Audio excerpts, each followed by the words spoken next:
تمام. شايفين القشطة؟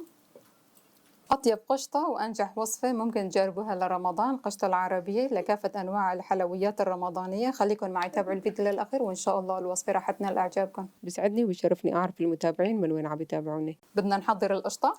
نحتاج ل3 لترات من الحليب. هون الحليب عنا كامل الدسم، اللتر الثالث.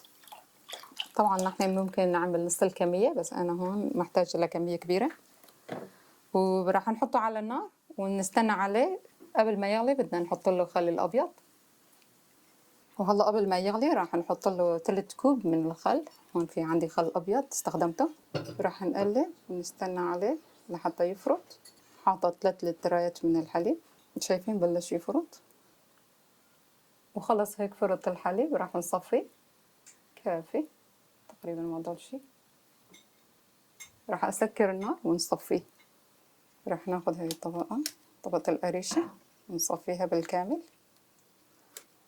حطينا 3 لتر حليب و3 كوب خل أبيض. راح أخد كل الكمية. على البارد في عنا 2.5 كوب من الحليب، النار مطفي ما هو شغال، والنص. نحتاج كمان لنص كوب من النشا، النشا العادي. ربع كوب سميد تبعية البسبوسة العادية الوسط. هلا على البارد راح أخلط كتير منيح. لازم ندوبه قبل ما نشغل النار، ضروري هاي الخطوة. بعد ما نتأكد إنه كل النشا والسميد هيك توزعوا مع الحليب نشغل النار. وشغلنا النار يعني بنضل بنحرك لحتى يبلش يغلي ويسمك. بلش يتقل بنضل بنحرك، ما بنطلع ايدنا منه. عم نحضر قشطة تقيلة للحلويات. شايفين هذا هو القوام اللي بدنا اياه، تقيل.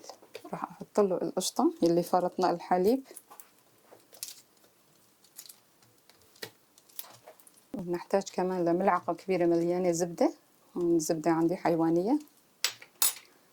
وللنكهة راح احط ملعقة كبيرة ماء الزهر، ممكن نحط فانيلا لو بنحب. تمام. راح اخلط هدول المكونات مع بعضهم والقشطة بتصير معنا جاهزة. شايفين ما اسهلها، ما بدها غير تقريبا ربع ساعة 20 دقيقة وتصير جاهزة. راح نخلط هدول المكونات لحتى يندمجوا مع بعضهم. النار مطفي، ما نحتاج خلاص.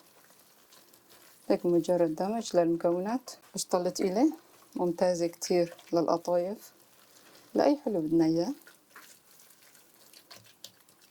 ندور الزبدة جيمر، اي والله علبة وزنها 150 غرام. المكون هون اختياري، فينا نستغني. خلاص راح ادمج هدول المكونات مع بعضهم.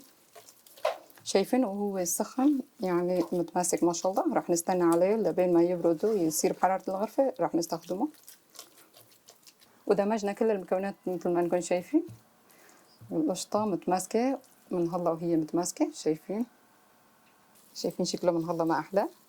الكمية منيحة ما شاء الله، ما أخذت وقت معنا وبنحتاجها كتير في رمضان.